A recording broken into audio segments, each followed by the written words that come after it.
Horizon channel, someone switch reaction. This is Kekkonens Nightmare, while channel Kraut. In February 2022, the foundational agreement upon which almost 50 years of European peace had been built was settled. Really? What? Kekkonian, is that some kind of agreement? How the fuck? I don't know about this. I always assumed that European Union, when it was formed and I guess became European Union, what, in 70s or 80s, before it was called something else, but Britain joined and became EU. Right? Yeah, so when that happened, that's when mostly there was agreement there for the European stability and regional peace. I didn't know there was an actual different agreement that stated that. In light of these events, many seem unaware of what the consequences of this mean to us, and I would like to remind some of you of this, as well as encourage you to discuss what the new security architecture of Europe should be. The timestamp as well. Okay, holy shit, seriously, man. As far as the, what this means for the future, it's not just about Europe. It's a precedent, right? This sets precedent. Like, let's just say if something stays for a long time, when you want to break that cycle, not everybody is going to be first. Not everybody has the balls to do it. What happened basically right now, what is going on right now, that sets the precedent, right? I mean, that changes what is it, like 50 years of peace. So now, if another conflict is going to start in the future, that's going to be easier than it would have been, because that's not the first anymore. Right? This, what is happening right now, already happened. So anywhere in the global scale, if some kind of a conflict starts, you won't be like, oh, after World War II, this is a major war. No, that's not going to be the case anymore, right? Because it already happened. So it's just following up on that. And recently, there was. Not just in past week, I think China has been talking about like how they are going to use military force if need be to protect their land in Taiwan or something, which is kind of fucked up. It's scary, right? As soon as this conflict started, right, I did the real life law reaction first, I think, and I said that that's where they're going, right? Let's be honest. And China was also saying like this is just military operation. What you talking about? China was completely backing up Russia. So I'm like, oh, I know where this is going. So what's going on right now, the conflict, sad thing about that is that that's not going to be the only conflict going forward, which is kind of fucked up. So what is going to be the consequences? Way fucked up consequences. The whole mirage that we had, that we are living in peacetime relatively, right? I mean, there was still conflicts around the world, but at a global scale, people just thought, oh, no way, everybody has nukes now. There's no way in hell there's going to be major war anywhere. That whole mirage is just gone, right? That whole thing is shattered, which is kind of scary thing. It's like, your defense going down or something. Now you don't know what's going to happen. You're out in open. Like, what's going to happen? This is pretty scary thing. I mean, I'm in India basically, and India is surrounded by aggressive people. Let's just say. So I'm also somewhat scared. Like, holy shit. I mean, India is not weak in any way, right? I mean, sure, China is probably much stronger than India militarily, but India is not that far behind, so India can defend itself. It doesn't matter who it is. But it's still fucked up, right? It's still fucked up. The war's going to happen, where it's going to happen, especially those smaller countries. Smaller countries, they rely on other countries for help. And what if those other countries suddenly don't give a shit, right? So lots of people must be sweating right now. Lots of countries might be sweating right now. And yeah. 21st century felt like, that major conflicts are things. I mean, obviously, nobody's naive that they're going to think that there's not going to be any conflict going forward. But the level of conflict that were happening before World Wars, throughout the Europe and the world, basically for centuries, everybody thought that was the thing of the past. Not in 21st century, not in the Enlightenment age when everybody has internet, everybody has knowledge, everybody's connected with each other throughout the world. The whole world's trading happens, globally. Everybody's depending on each other. That whole thing is, I guess, of the past now. Everybody's scared, like, who knows what's going to happen?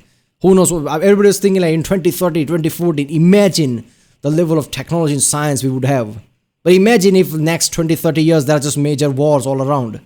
There is not going to be a single scientific advancement if that happens. It's fucking wartime. Nobody would have time to invest in science at all, which is even more fucked up. Yeah. Alright, let's go again with the rant. Why am I doing rants every time I'm watching a Kraut? I guess all the topics that Kraut tackle, I always have something to say. That's why another 5-minute rant. Alright, let's watch this one. This video is sponsored by Morning Brew. Whoa, why is audio too low?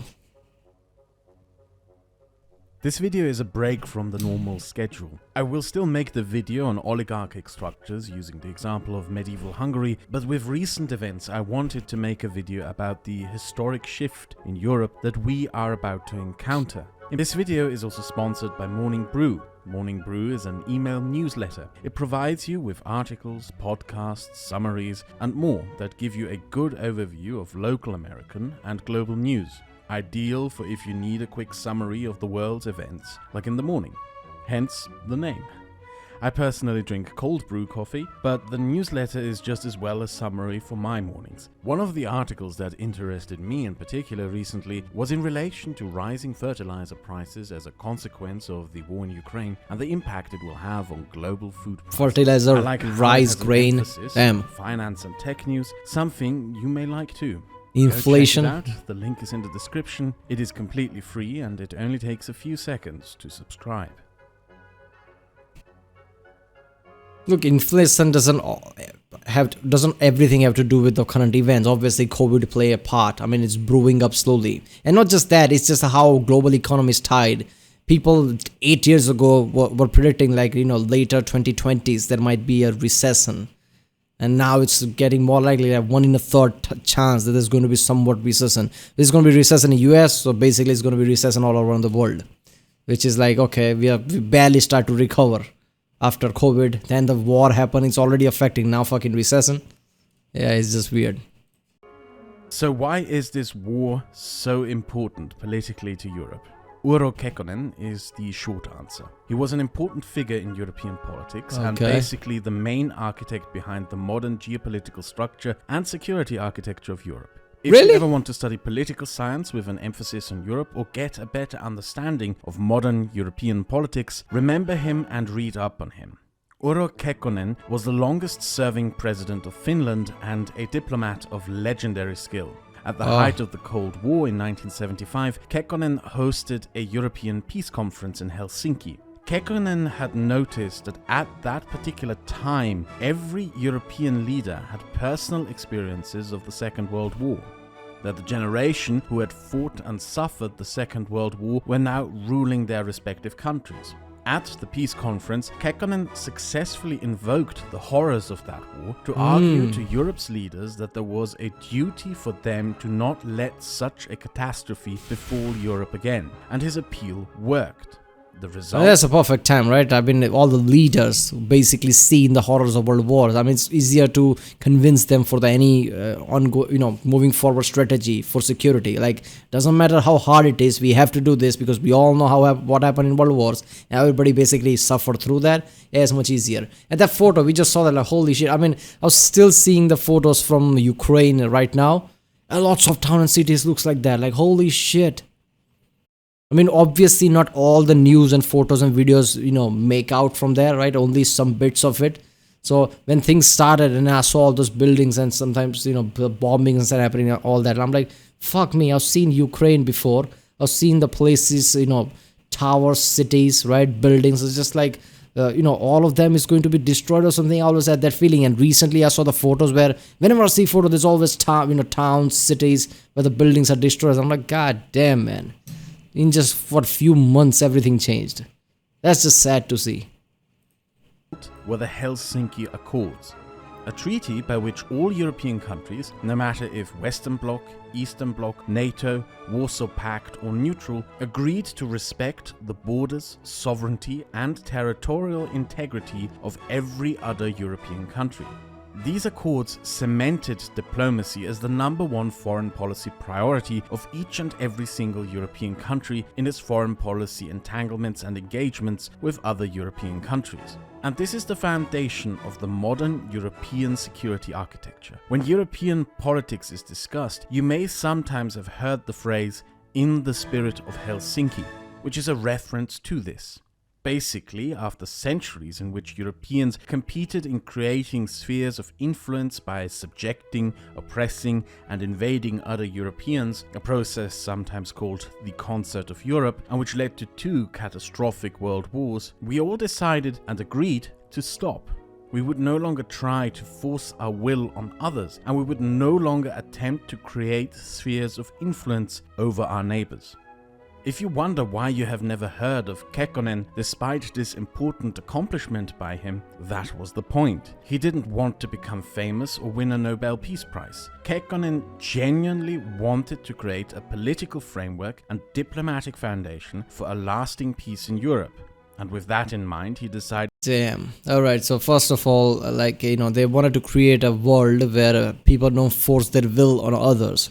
So, I mean, you can see that in the modern world, right, where everything's kind of becoming, even more PC, right, politically correct than anything else. Like, the concept that you don't have the same view as mine, so I'm gonna fucking attack you, that cannot work at all, doesn't matter who you are. So, it's shifting in different way now.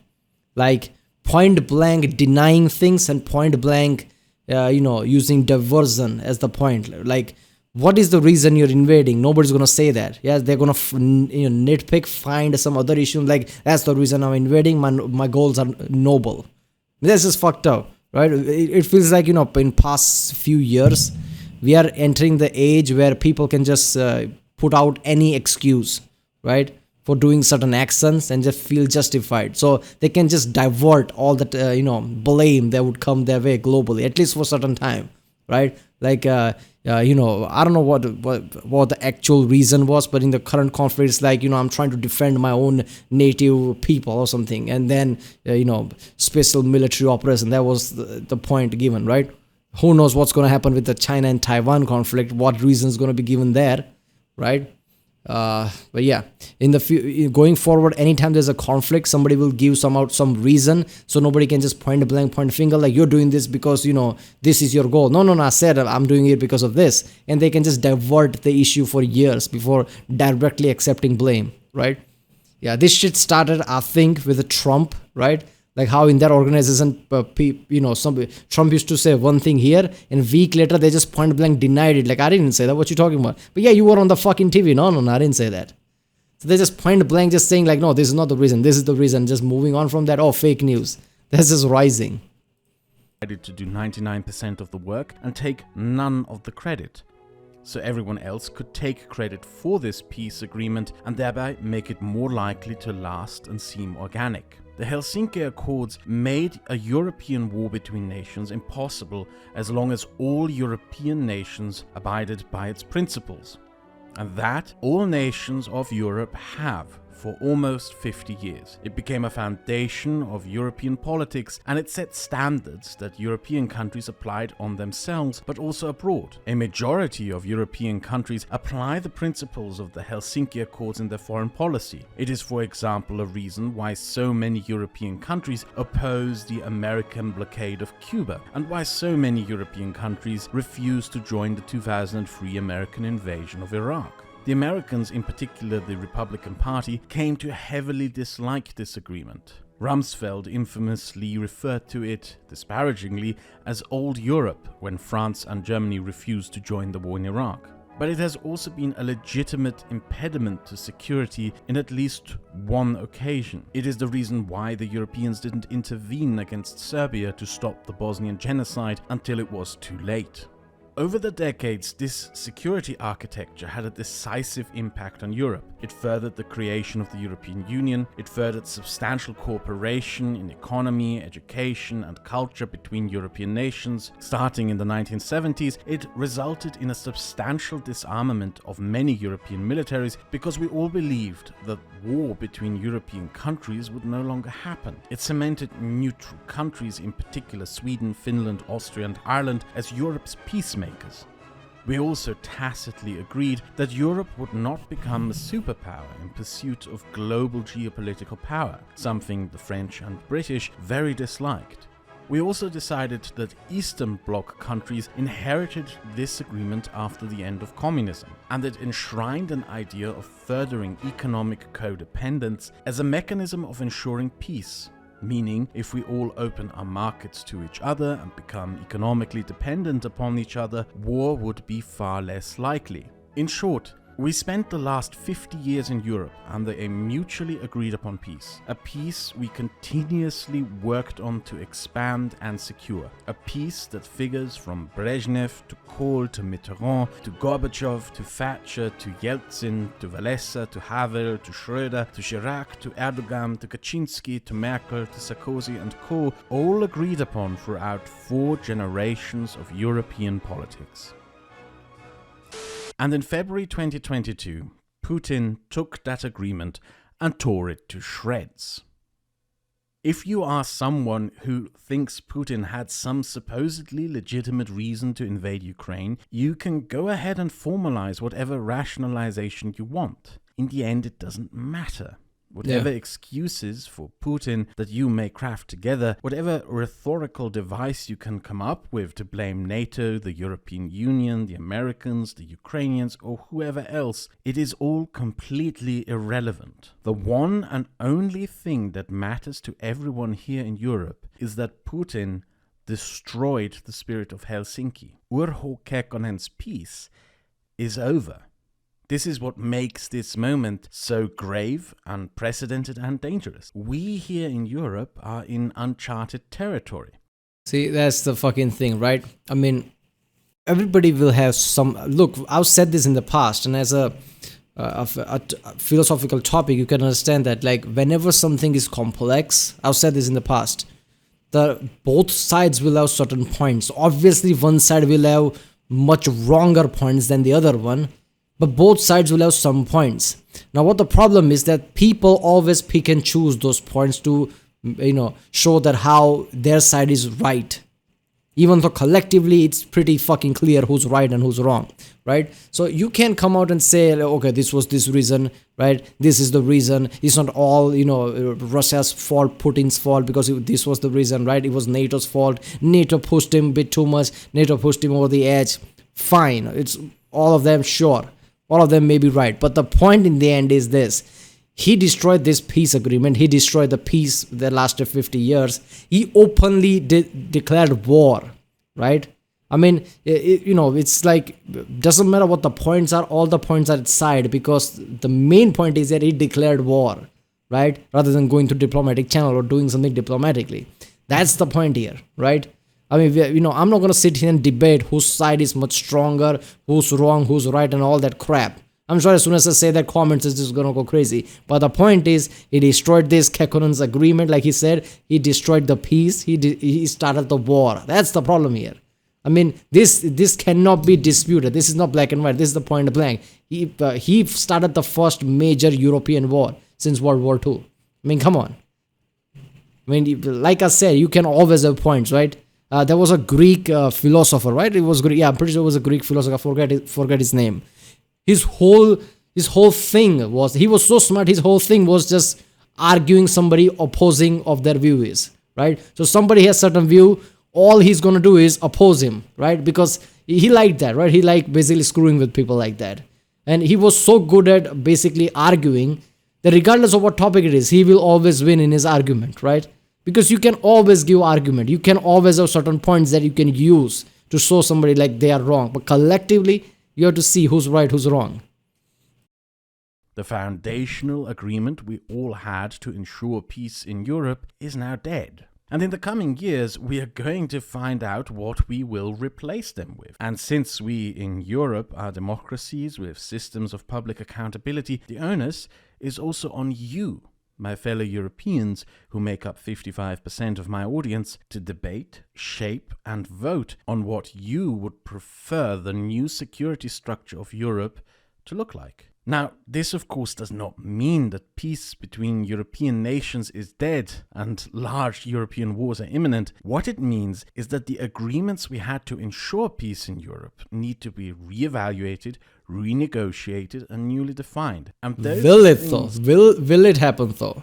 Because like you said, when this agreement happened, every leader went through the world wars. They were scarred for world wars. It was easier to pass this agreement. Now, any agreement going forward, how are you going to pass it, right? Are all countries going to be in for it, right? Or are they even going to agree to any agreement? Or is it just going to slowly go back to how it used to be? And let's be honest, if history is anything, if evidence tells us anything, throughout the years, Europe has always been in conflict. So if this is like a domino effect, like there you go, that security is shattered, the agreement is shattered, then the future is fucking grim. That we may have once considered to be geopolitical certainties will be called into question, and we should be wary and cautious of that. We are already seeing some consequences. Germany is rearming, and I cannot overstate how significant that is. It is a clear break with an 80-year policy commitment of pacifism and demilitarization. Poland expanded its military spending massively. Within the next few years, Poland may have one of the largest and most powerful militaries in Europe. We all used to rely on the United States for our defense. With a Europe-wide rearmament, the American military presence in defense of Europe may be obsolete within a decade. Many Americans will initially be happy about this, but it also means that America will lose geostrategic influence in Europe. Britain, which post-Brexit wanted to step away from Europe, is now being bound back into it through the security politics of Europe. Sweden, Finland, Austria and Ireland are openly questioning their neutrality. The neoliberal idea that markets and economic codependency can further democracy and peace is now called into question. The fact that Switzerland is not being neutral in a conflict for the first time since 1814 is a big indicator of how substantial the impact of recent events Switzerland, are. for fuck's sake. Europe is for the first time ever united in a foreign policy and security policy commitment. I bet after this, when Putin heard like Switzerland's not being neutral, Putin's like, oh wait a minute, what the fuck did I just do? Is this Switzerland's not being neutral? This is just ridiculous, man. Seriously, I don't know. Look, the point is what's happening right now could be, turn out to be for future nothing. Like future could be stable, but the major scale things are happening. Neutral, countries that was neutral for centuries are not. Everybody's, arming themselves up. Everybody's, production of nukes are kind of going up, right? All the other countries like, oh, we should make more nukes, right? I'm pretty sure India, China is also kind of increasing their nuke output. Right, everybody's just thinking about the security now. Well, before it's just like, oh, this is like 50 years of peace. Oh, it's peace all around. Maybe peace is the thing. Maybe this is 21st century thing. Let's create some kind of a trading laws, business laws. They ease up on the severity of things and ease up on the security because they're probably not going to be war. That shit is out now, right? Everybody's going to be scared moving forward. And the result of that may be that Europe could emerge from all of this as a significant military and geopolitical power, which would be somewhat ironic, since Putin's goal with his war was to end America's role as the sole superpower of the world and re-establish Russia as the world's second superpower. Instead, he may have created a different second power bloc, a rearmed Europe that may act as the world's second democratic geopolitical power. We are still very much in the heat of the moment. There are a lot of people cheering these recent developments. In particular, I have seen many people celebrate that Finland questioned its neutrality and considers NATO membership. And I would like to ask you all to instead take a moment to carefully reflect and consider. Consider what we could risk, consider what we may gain, and consider what we may lose. Sweden, Ireland, and Austria have all... understandable. Look at that. But the point is certain nations were neutral and not basically armed, which was close to Russia, was still kind of a thing that was keeping things, I guess, not being heated, being heated. Now, certain countries that's going to be armed, more military, power than it was before, which is close to, countries like Russia and things. Basically, it's like, it's just tension as it's going to be even more higher going forward, right? I mean, sure, for the defense is great. Like, look at the countries can defend themselves. But it's like, more people have guns now, right? I mean, but going forward, this could also turn into like a, how it happened in World War I. Small spark can ignite everything. Use their neutrality to play an invaluable role as peacekeepers and peace negotiators. Sweden played a big role in the South African peace agreements that ended apartheid and is currently one of the most important negotiators in the Israeli-Palestinian peace process. Ireland's peacekeepers have played an important role in places like the Congo. Austria has and is continuing to play an important role in the Iran nuclear negotiations as the seat of the International Atomic Energy Agency. If these countries end their neutrality, they will in all likelihood have to give that up too. Should Europe even desire to be a geopolitical power? And if it becomes such, should it seek out spheres of influence outside of Europe? The French have argued for that, while the Germans have always opposed it. The Americans may initially be glad to see a democratic Europe with a unified security policy in defense of European democracy, but those attitudes may change as soon as Europe makes a decision that the Americans disagree with. Remember that our refusal to join the war in Iraq only happened 20 years ago. Consider that a foundation of European politics and peace is economic codependency. A reason we completely opened our markets to each other is a belief that if our economies became interconnected enough, it will make war too costly to fight. Well, that is exactly what Germany tried to do with its gas and oil deals in Russia. It has spectacularly backfired. Does this now mean that economic codependency of nations is no longer a valid pathway to peace? Do we need to reevaluate this policy? Should we... See, the thing is, with the global trading dependency, all the countries, basically, all the major economical countries, right, are of China's already... China has been doing this, like trying to be more, dependent on yourself, right? Making shit, by your own self rather than relying on some other country. Like, if there are certain critical goods and critical things that you need, countries are looking options that they don't have to depend on any other country but themselves, right? So right now the global trading is way too important. Without them, lots of countries just simply wouldn't work. With this just conflict, if Russia just stops the gas and fuel lines, most of the Europe is going to be screwed, right? That's how dependency is happening all around the world. How many countries are depending on each other, right? Very few countries might be like, okay, we don't depend that much, but most are. So all the major economical powers are basically looking into this, like, we need to be dependent on our own self rather than depending on some other country. So future might look like global trading is a must, but we can survive without it. And that's also a scary aspect, because that means that people are not going to be scared to do wars here and there, right? Because they don't care about the global trading that much. So I don't know, the domino effect of this, I certainly can't predict it. I'm pretty sure there are strong minds and really clever minds who are basically, educated in this subject, who can foresee things and probably going to be right. But yeah. Limit access to our markets only to democracies? An additional reason why Germany built a dependency on Russian gas and oil is the Iraq War. As a result of that war, Germany wanted European energy needs to be separated from the Middle East as much as possible, to ensure Europe would never be dragged into a Middle Eastern war over energy as leverage. That policy has now produced the exact conflict that Germany wanted to avoid. The point I'm trying to make here is that the war in Ukraine has shattered the European security architecture, and it has also shattered a considerable amount of what we thought of to be political certainties. Germany's side, Germany basically Germany closed down lots of nuclear plants and shit like that because they were becoming too old and managing them was becoming a bit too hard or something. So they went back to fossil fuels. Yeah. I mean, look, Germany is like an automotive hub of the world, right? German engineering. They should be the first to basically tackle something like, nuclear energy or something like that, right? Or renewable energy, right? Something like that. But the war in Ukraine will also end one day. And when it ends, we will need a new security architecture for Europe. We need to discuss calmly, dispassionately, and rationally what it should be. Because it is not just meant to serve us during war, but predominantly meant to ensure peace.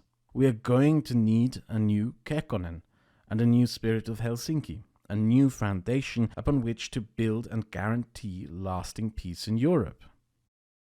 Oh, okay, there we go. To ensure...